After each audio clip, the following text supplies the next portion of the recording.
Hi families எல்லோரும் எப்படி இருக்கீங்க? நல்லா இருக்கீங்களாங்க? எங்களுக்கு வந்த சோதனையே என்னன்னு தெரிலங்க. ஒரு விதையை போட்டுட்டு அதுலேருந்து பயிர் எடுக்குதுன்னா சாமானியமாக இல்லைங்க. மறுபடியும் வந்துட்டு இந்த டீசல் மோட்டார் வந்துட்டு ஒர்க்கே ஆக மாட்டேன்ட்டு வெறும் காற்று தாங்க வருது, தண்ணி வரலங்க. மறுபடியும் பெல்ட்டு கிட்ட லூஸாக இருக்குது அப்படின்ட்டு மறுபடியும் பெல்ட்டு வந்துட்டு எங்கள் வீட்டுக்காரங்க மாற்றி விட்டுருக்காங்க.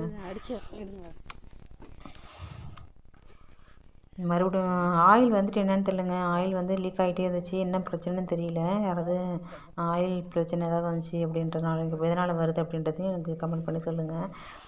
பெல்ட்டும் கொஞ்சம் லூஸாக இருந்துச்சுங்க, அதனால் தண்ணி வரல. நாங்களும் என்னென்னமோ பண்ணி பார்த்தோங்க. கொஞ்சம் ஒரு அரை மணி நேரம் தாங்க ஓடிச்சு. அதுக்கப்புறம் வந்துட்டு என்னென்னா ஓடலைங்க, அப்படியே ஸ்டக் ஆகி நின்றுட்டு. சரி, அதனால தான் கழட்டி பார்த்துருவோம் அப்படின்ட்டு கேட்டு என்னதான் இருந்தாலும் மெக்கானிக் பண்ணுறப்ப நம்ம பண்ண முடியாது இல்லைங்களா. சரி, நம்ம ஊட்டி பார்க்கலாம், தண்ணி வருதா பார்க்கலான்னு பார்த்துட்டு அதுக்கப்புறமா நம்ம மெக்கானிக் கூப்பிட்டுக்கலாம் அப்படின்ட்டு என்ன ப்ராப்ளம்ன்றதை நான் சரி பண்ணிக்கலாம் அப்படின்ட்டு எங்கள் வீட்டுக்காரங்க வந்து சரி பண்ண ஆரம்பிச்சிட்டாங்க. என்னென்னா கீ பெல்ட் வந்துட்டு போடுறப்ப வந்து லூஸாக வந்து கழட்டி வெளில வந்துருச்சுங்க. அதுவும் ஒரு ப்ராப்ளம். ஸ்டார்ட் பண்ணால் ஒரு 5 நிமிஷம் கழிச்சு என்னென்னா ஆயில் வந்து நல்லா பீச்சு அடிக்க ஆரம்பிச்சிச்சிங்க. அது என்ன பண்ணுறது அப்படின்ட்டு சரி நம்ம பார்க்கலாம் அப்படின்ட்டு மறுபடியும் வந்து சுற்ற ஆரம்பிச்சிட்டாருங்க.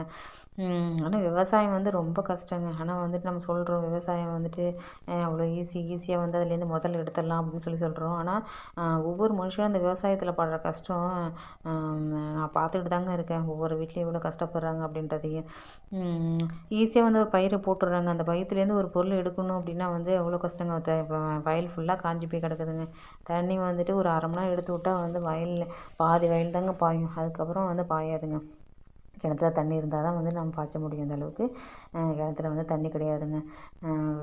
விவசாயம்னா வந்துட்டு அவ்வளோ ஈஸி கிடையாதுங்க. எங்கள் அப்பா வந்துட்டு வீடியோ எடுக்கிறப்பலாம் வரமாட்டாங்க. வெட்கப்பட்டு என் வீடியோ என்னை வந்து ஃபோட்டோ எடுக்காத, என்னை வீடியோ எடுக்காதன்னு சொல்லிட்டு மறைஞ்சி போய் நிற்பாங்க. ரொம்ப வெகுளியானவங்க. ஒரு வழியாக வந்துட்டு சரி பண்ணி வந்துட்டு வீட்டுக்காரங்க வந்து தண்ணி வர வச்சுட்டாங்க. நானும் அம்மாவும் வந்து எடுத்து விட்றப்போ வந்துட்டு பெல்ட்டெல்லாம் கட் பண்ணி நாங்களே வந்து மோட்ரு ஸ்டார்ட் பண்ணோம். ஆனால் அந்தளவுக்கு தண்ணி வரலைங்க. போன வீடியோவில் பார்த்தீங்கன்னா உங்களுக்கு தெரியும், அந்தளவுக்கு தண்ணி வரல. இப்போ வந்துட்டு வீட்டுக்காரங்க சரி பண்ண தண்ணி வந்துச்சுங்க. இந்த வரப்பெல்லாம் கொஞ்சம் வெட்டிக்குங்க. தண்ணி வருதான்னு கொஞ்சம் செக் பண்ணனால வரப்பு வெட்டாமல் விட்டோம். அதில் உள்ள கசடு எல்லாத்தையும் வந்து எண்ணிக்கிட்டு இருக்கேங்க. வந்துட்டு சாணி வந்து எந்த அளவுக்கு இம்பார்ட்டன்றது தெரியும் பாருங்கள். வாசலில் வந்து சாணி போட்டு சாணி தெளித்து கோலம் போட்டுன்னு சொல்லுவாங்க. ஆனால் இந்த மோட்ரு ஸ்டார்ட் பண்ணுறதுக்கு வெறும் தண்ணி ஊற்றினா வந்து ஸ்டார்ட் ஆக மாட்டேதுங்க. ஒரு 2 குடம் தண்ணி ஊற்றி ஒரு பக்கெட்டு வந்து சின்ன பக்கெட்டில் கொஞ்சோண்டு சாணி எடுத்து கரைச்சி வச்சோம்னா ஊற்றினா மட்டும்தாங்க அந்த மோட்ரு ஸ்டார்ட் ஆகுது. ஆனால் ஒரு நடை வந்து ஸ்டார்ட் ஆகிடுச்சுன்னா அதுக்கப்புறம் வந்து சாணி நமக்கு தேவையில்லை. ஓடாமல் கடந்து மறுபடியும் வந்துட்டு நம்ம சரி பண்ணணுன்னா ஒரு பக்கெட் வந்துட்டு அந்த சின்ன பக்கெட்டில் ஒரு பக்கெட் வந்துட்டு சாணி கரைச்சி ஊற்றினா தான் அந்த மோட்ரு வந்து சரியாகுது. சாணிக்கு உள்ள மகிமையை பார்த்தீங்களா. தண்ணியை பார்த்தோன்னே எனக்கு சந்தோஷம் தாங்க முடியலங்க. தலைகீழ டான்ஸ் ஆடிட்டு இருந்தாங்க. பாருங்கள் எந்த அளவுக்கு தண்ணி ஓடுது பார்த்தீங்களா. இன்னும் வரப்பு வெட்டலைங்க. தண்ணி வருமானதான் செக் பண்ணிகிட்டு இருந்தோம். தண்ணி ஒரு வழியாக வந்துருச்சுங்க. இந்த கல்லில் தாங்க நான் துணி துவைச்சி போர் வைக்கிறதா இருந்துச்சு, பாய்ச்சி இருந்துச்சு அப்படின்னா ஃபங்க்ஷன் டைமில் துவைக்கணும் அப்படின்னா ஃபெஸ்டிவல் டைம்லேயும் இங்கே வந்து துவைக்க ஆரம்பிச்சிருவாங்க. சின்ன துணிலாம் வந்துட்டு வீட்டில் துவைக்க ஆரம்பிச்சிருவாங்க. அப்பாலாம் வந்து சொல்லுவாங்க, பழைய காலத்தில் வந்து எத்தனை முறையில் வந்து தண்ணி இது பண்ணோம்ப்பா. இப்போலாம் வந்துட்டு டீசல் மோட்டார் போர் வந்துருச்சு. அப்போலாம் வந்துட்டு எருது மாடை வச்சுட்டு நாங்கள் எத்தனை போட்டோம் அப்படின்ட்டு பழைய கதையெல்லாம் சொல்லிகிட்டு இருப்பாங்க. அது ரொம்ப இன்ட்ரெஸ்டிங்காக இருக்குங்க. சரி, ஓகே, நம்ம வேலை தண்ணி வந்துச்சுங்க. அதுக்கப்புறம் நம்ம வேலையை பார்க்கணும்ல. அதனால் அப்பா வந்து தண்ணி எடுக்கணும். ஒரு பக்கம் நான் அந்த வரப்பு இப்போல்லாம் எல்லாம் வந்து வெட்டிட்டு இருந்தாங்க. அதுக்கப்புறம் ரொம்ப நாளாக காஞ்சி போய் கிடந்துச்சுங்க தென்னஞ்செடியெல்லாம். சரி, தென்னஞ்செடிக்கு வந்து ஒரு 2 தென்னஞ்செடி, ஒரு கொய்யா செடி, கருவேப்பிலை செடி, எலுமிச்சை செடி தாங்க அதை சுற்றி இருக்குது. பாக்கியெல்லாம் காஞ்சி போயிடுச்சிங்க.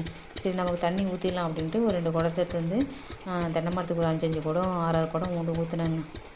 சரி, தண்ணி வர வரைக்கும் நம்ம ஊற்றிடுவோம். அதுக்கப்புறம் நம்மளால் ஊற்ற முடியாது. அங்கேருந்து வீட்டிலேருந்து மோட்ரு வருதுன்னா நம்மளால் முடியாது அப்படின்னு தக்ஷாவும் பக்கத்தில் இருந்தாங்க. சரி, அவங்க கிணத்துல ஊற்றுவான்ட்டு பக்கத்தில் இருந்துக்கிட்டு பார்த்துக்கிட்டே தண்ணி கொண்டு ஊற்றுனாங்க. இப்படி தாங்க எங்கள் லைஃப் போயிட்டுருக்குது. ஆனால் வந்து கிராமத்து லைஃப்பை வந்து ஜாலி தாங்க. இருந்தாலும் அந்த விவசாயத்தை வந்து நம்ம கையில் எடுக்கும்போது அதில் வர கஷ்ட நஷ்டத்தை நம்ம அனுபவிச்சு தாங்க ஆகும். ஒரு நாள் தண்ணி வரும், தண்ணி வராமல் இருக்கும், செடி காஞ்சி போகும், மழையை எதிர்பார்ப்போம், மழை வந்து வராது. இப்படி தாங்க வந்து எங்களோட லைஃப் இருக்கும். ஒரு முதல்ல போட்டோம் அப்படின்னா அந்த முதல்ல வந்து ஃபுல்லாக நம்மளால் எடுக்க முடியாதுங்க. இப்படி தாங்க எங்கள் லைஃப் போயிட்டுருக்குது.